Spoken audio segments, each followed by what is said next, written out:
Salam semua pendengar, kita berjumpa lagi ya. Baik, hari ini saya bercadang nak lari topik sikit ya. Tapi jangan risau ya tuan-tuan dan puan-puan, topik hari ini masih berkaitan dengan bab pengurusan kewangan. Pada posting saya kali ini, saya ingin kongsikan ya bersama anda kisah benar yang terjadi pada seorang kenalan saya. Ya, kisah ini telah berlaku beberapa tahun dahulu ya. Tak naklah saya sebut nama atau nama bisnes beliau. Cukup saya sebut kenalan saya sajalah ya. Beliau ni terlibat dengan perniagaan perkhidmatan penyelenggaraan atau maintenance ya. Dan tumpuan atau fokus perniagaan beliau lebih tertumpu kepada pengambilan kerja-kerja sub, kerja-kerja pembersihan bangunan, cleaning. Ramailah pekerja-kerja beliau ni ya, buat kerja-kerja mencuci bangunan dan sebagainya. Baik, kisahnya begini, sahabat saya ni kan, pada permulaannya perniagaan beliau sangat baik dan kukuh pelanggan ramai, bisnes pun sangat maju. Lagi-lagi time tu baru lepas kita mengalami masalah COVID jadi permintaan untuk kerja-kerja pembersihan ni memang sangat tinggi. Selain itu pada permulaan simpanan beliau untuk perniagaan sangat tinggi. Cash reserve dia boleh dianggap lebih kurang RM50,000 ada cash. Jadi dari segi pelanggan pun memang ramai. Beliau telah mendapat beberapa subkontrak yang lumayan dan tetap. Dengan pendapatan kasar syarikat pada waktu itu boleh mencecah sehingga RM25,000 sebulan ya. Tapi hampir setelah 9 bulan beroperasi ya, beliau telah menghubungi saya. Katanya ada masalah kekurangan duit yang agak serius ya. Saya dah agak lah ni. Masalah aliran tunai lah ni. Cash flow. Menurut beliau, bisnes bagus. Permintaan untuk perkhidmatan beliau sentiasa ada saja. Tapi dia pelik. Dia cakap duit selalu tak cukup nak bayar gaji pekerja dan nak menampung kos-kos overhead lain. Sebagai contoh, kadang-kadang tak cukup duit nak beli bahan pembersihan ya, bahan cuci tu. Contoh macam sabun-sabun dan bahan-bahan kimia pencuci khas ya untuk bangunan ya. Pada saya ayat begini memang dah biasa sangat saya dengar daripada geng-geng usahawan kita ya. Bisnes sibuk ya, tapi poket kosong.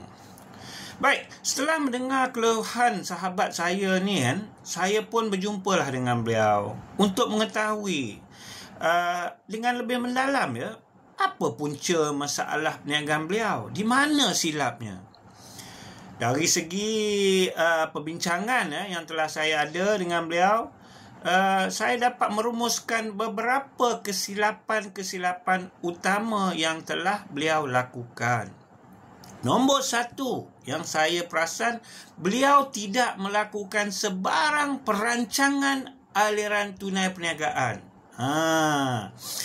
Yalah kan, bisnes baru nak mula, beliau terlalu fokus kejar kontrak pembersihan, cari job sana sini, sehingga kan beliau mengabai situasi atau keadaan aliran tunai, duit masuk dan keluar perniagaan beliau. Cash in, cash out dia tak ambil berat. Bab ini ramai usahawan lupa. Atas kertas memanglah nampak untung, bisnes kencang, jualan hebat. Tapi hakikatnya wang tunai perlahan-lahan mengalir keluar. Ingat ya tuan-tuan dan puan-puan, jualan, untung dan tunai adalah tidak sama dan berbeza sama sekali. InsyaAllah di masa akan datang bab ini saya akan terangkan dengan lebih lanjut ya perbezaannya. Dan itu saya lakukan di posting yang akan datang. Kesilapan nombor 2 beliau ialah telah banyak kali menggunakan sebahagian besar hampir 80% duit simpanan beliau atau cash reserve syarikat beliau digunakan untuk melabur dan membeli peralatan-peralatan mencuci yang baru. Yang agak mahal. Peralatan cuci ni memang mesin-mesin ni mahal ya. Ini telah menyebabkan wang tunai Rizab syarikat daripada 50,000 tu duit tunai Rizab atau emergency fund ni sangat berkurangan. Dan sekiranya apa-apa kecemasan berlaku, memang wang tunai di tangan tidak mencukupi. Seterusnya, kesilapan beliau yang nombor 3 ialah dia telah mengaku juga pada saya yang dia tidak memantau dan tidak melakukan sebarang rekod perbelanjaan harian perniagaan beliau. Cukup dia kata dengan hanya tengok baki akaun bank. Mana boleh kita tak tahu duit keluar syarikat kita ya. Sebagai contoh, bila barang cuci dah habis, dia transfer duit bagi pekerja suruh beli. Kadang resit pun dia tak simpan. Kamu semua kena faham ya, perniagaan pembersihan begini, duit nak bayar pekerja dan bahan pembersihan akan keluar tiap-tiap hari dan tiap-tiap minggu. Tapi bayaran masuk yang dia terima dari Mancon kadang-kadang 2 bulan sekali.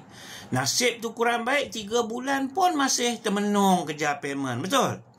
Sehingga ada di situasi di mana beliau terpaksa meminjam dari bank ya, ambil personal loan dan gunakan kad kredit ya, pinjaman-pinjaman yang kadar faedahnya tinggi semata-mata nak tanggung kos operasi harian. Ini akan berlaku pada anda ya sekiranya tidak pandai mengurus aliran tunai dengan baik. Anda akan hadapi masalah kewangan yang serius. Dan akhir sekali, apa yang saya rumuskan kesilapan beliau yang keempat ialah dia kerap mencampur aduk wang peribadi beliau dengan wang perniagaan. Bab ni memang saya dah biasa sangat lihat ya. Ramai di kalangan usahawan kita ni buat duit perniagaan diorang ni kan macam duit sendiri. Suka hati je pakai duit syarikat dan berbelanja untuk hal peribadi. Ini umpama merompak duit syarikat ya. Tak betul. Nak pakai duit syarikat ada caranya. Di sini persoalannya, boleh ke nak pakai duit syarikat? Boleh. Tapi bab ini juga saya akan terangkan di posting-posting saya akan datang, insya-Allah. Baik, sampai di sini saja perkongsian saya hari ini. Insya-Allah pada posting saya akan datang, saya akan terangkan bagaimana kami telah sama-sama pulihkan keadaan kewangan perniagaan rakan saya ini dan membetulkan keadaan ya. Nantikan posting saya seterusnya, diharap para pendengar dapat memberi support supaya channel saya ini dapat memberi manfaat kepada kita semua. Sekian, terima kasih. Jumpa lagi.